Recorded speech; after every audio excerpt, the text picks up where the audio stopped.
Hello everyone, welcome to our new blog. কেমন আছো তোমরা সবাই? আশা করি ভালো আছো, সুস্থ আছো। চলো আজকে ব্লগটাকে আমি এখান থেকে স্টার্ট করছি। চারিদিকটা কি অবস্থা দেখেছো? কত নোংরা হয়ে পড়ে আছে। দাঁড়াও, ঘরটাকে একটু গুছিয়ে নিই আমি।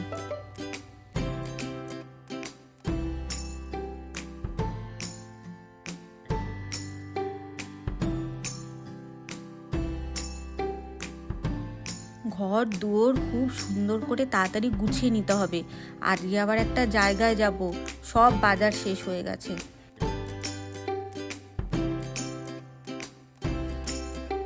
এই দেখো কি সুন্দর রোদ উঠেছে। এই রোদটা কিন্তু অনেক দিন পর উঠলো। এই যে ক্যান্ডেলটা, এই ক্যান্ডেলটা লাগিয়ে রাখলে না খুব সুন্দর একটু গন্ধ হয় জানো। ঘরটা চারিদিকে খুব সুন্দর গন্ধতে ভরে ওঠে।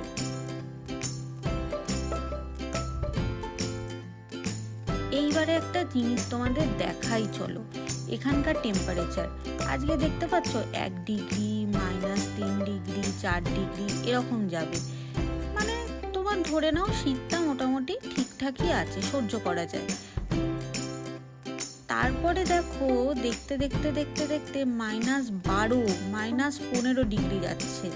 ঠিক আগের সপ্তাহে গেছিল -18 degree temperature, -17 degree temperature, 16 degree temperature. তাহলে বুঝতে পারছো কানাডার ঠান্ডা কীরকম, কতটা আনপ্রেডিক্টেবল, মানে তুমি ভাবতেই পারবে না। এবারে একটু রান্নাটা করে নেওয়া যাক। আজকে রোববারের বাজার, কিন্তু সেরকম বিশেষ কিছু রান্না নেই। হবে হচ্ছে তরকার ডাল। এই তরকার ডালের রেসিপিটা আমি শিখেছিলাম কলকাতায় আমার এক পাঞ্জাবি বৌদির কাছ থেকে। আমি যখন তাকে জিজ্ঞাসা করি তোমরা তরকার ডাল কী করে বানাও, যেটা খেতে এতটা ভালো হয়, সে আমাকে বলে তরকার ডালে তারা শুধু একটু বেশি আদা কুচি আর একটু বেশি রসুন কুচি দেয়। এ তো আমরা সবাই জানি যে পাঞ্জাবিরা খাবারে একটু বেশি রসুন খেতে ভালোবাসে।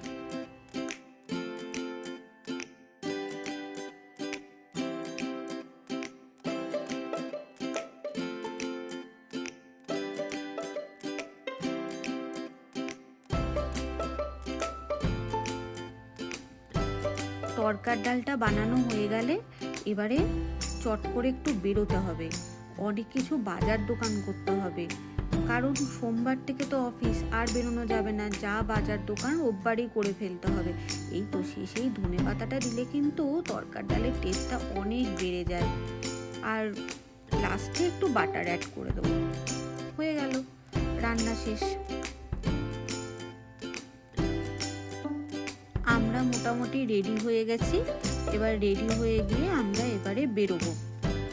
আজকে যাচ্ছি আমরা এখানে একটা দেশি দোকানে, মানে ওই বিদেশের মাটিতে দেশি দোকান বললে যা বোঝায়। ওখানে অনেক দেশি জিনিসপত্র পাওয়া যায়। এই যে ডিক্সি বাজার দেখছো, এখানে ঢুকে ঢুকে কি দেখছি দেখো, এই দেখো কি সুন্দর ইলিশ মাছ রাখা আছে, পদ্মার ইলিশ দেখতে পাচ্ছ। এই মাছগুলো কিন্তু সমস্ত ফ্রোজেন। তবে ফ্রোজেন হলে কি হবে, এই মাছগুলো আসে সেই বাংলাদেশ থেকে। এছাড়া এখানে দেখো কত ধরনের মাছ আছে, এত মাছ আমি কোনোদিনও টেস্ট করিনি। এখানে দেখো কাজলি মাছ আছে, কেশকি মাছ আছে, রুই আছে, দেশি পুঁটি আছে, ট্যাংরা আছে, পাবদা আছে, কত ধরনের কত মাছ আছে বলো তো। এছাড়াও আছে বাটা মাছ, বাচ্চা মাছ, পাবদা মাছ। পাবদা মাছটা আমার খুব ভালো লাগে বলে আমি পাবদা মাছটা এখানকার ট্রাই করেছি, খুব সুন্দর। এছাড়াও ইলিশ মাছের এরকম কেটে কেটে দেওয়া আছে, যাদের ছোট সংসার তারা এরকম মাছ কিনে খেতে পারে। আর একটা জিনিস পেয়ে গেছি, সেটা কি জানো, এই খইটা। অনেক দিন পর আমি এই খইটা দেখতে পেলাম। এর আগে অনেকবার এসছি কিন্তু খই দেখতে পাইনি, এবারে খইটা দেখতে পেলাম। শুধু খই বলবো কেন, এখানে কত ধরনের নাড়ু রাখা আছে দেখো, চিড়ের নাড়ু, এগুলো কি, এটা হচ্ছে সেই মদন কটকটি। তারপরে এখানে আবার চবনপ্রাশও আছে, ডাবরের চবনপ্রাশ।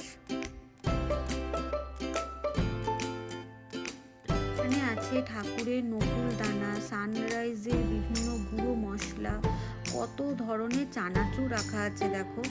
এই সব চানাচুরগুলোর টেস্ট কিন্তু ভীষণ সুন্দর হয়। আর তাছাড়া এখানে সব পাওয়া যায়, কি নেই এখানে, নানান রকমের ঘি রাখা আছে। এই ঘিগুলোর টেস্ট কিন্তু খুব সুন্দর হয়। ওপরে রাখা আছে সর্ষের তেল। আমাদের বাঙালিদের রান্না তো সর্ষের তেল না ছাড়া হয় না। ঠাকুরকে দেওয়ার জন্য ধূপকাঠি, মুড়ি, সব কিছু পাওয়া যায় এখানে।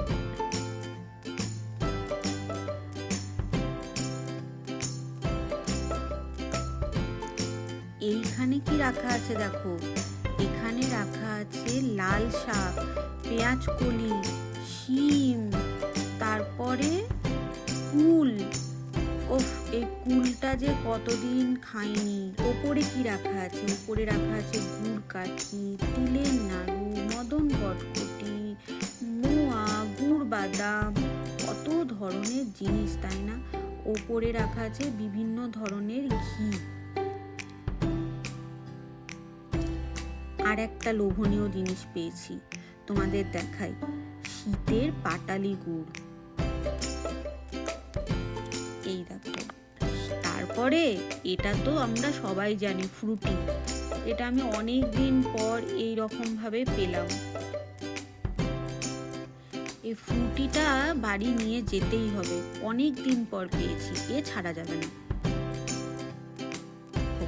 এখানে আরো কি কি আছে, এখানে আছে তোমার লাক্স সাবান, ডেটল সাবান, তারপরে হিমালয়া সাবান, তারপরে তোমার বিভিন্ন ধরনের দেশে যে সাবানগুলো আমাদের পাওয়া যায় সেই সব সাবান।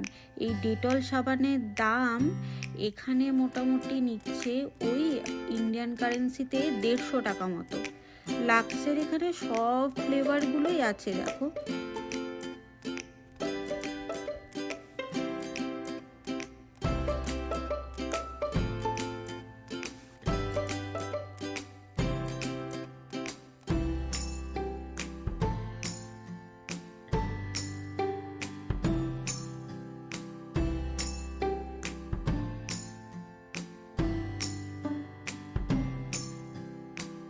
নিচে কি রাখা আছে দেখো, নিচে রাখা আছে লাইফবয় সাবান।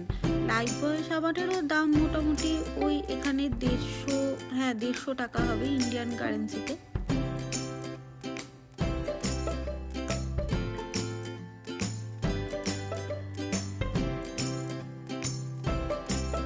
এই দেখো কি পেয়েছি, এটা হচ্ছে চিনি গুঁড়া চাল। হয়ে গেল বাজার দোকান করা, চলো এবারে বাড়ি যাই। এটা হলো ডিমের চপ, লোভনীয় একটা খাবার। তাহলে এই ডিমের চপ খেতে খেতে আজকে ব্লগটা এখানে শেষ করি। আজকে ব্লগটা লাইক, কমেন্ট, শেয়ার আর সাবস্ক্রাইব করে দিও। আবার দেখা হচ্ছে নেক্সট একটা ব্লগে। ততক্ষণের জন্য বাই।